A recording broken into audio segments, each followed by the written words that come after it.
In this video, I'm going to show you how to reset BandLab password.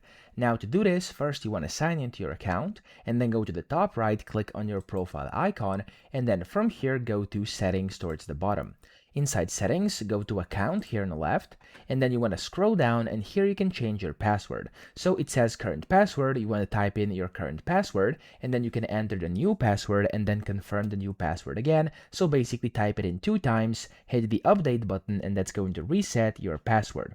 But if you forgot your current password, click on request for a password reset email, and then what that's going to do here, it's going to send you the email to your email. So I'm just going to open it up right now over here, and it should arrive in just a few seconds. So just wait for that email to arrive and you'll be able to reset that way from that email. There we go. Here's my email. Click on it, and then from here, click on reset password.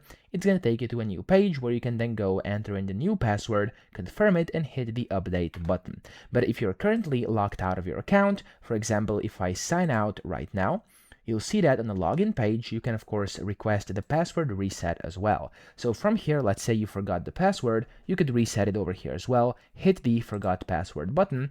It's going to send the email to the email you actually type in here. So I'm actually going to go instanthowto@outlook.com because that's the email I use, and then hit the send email button.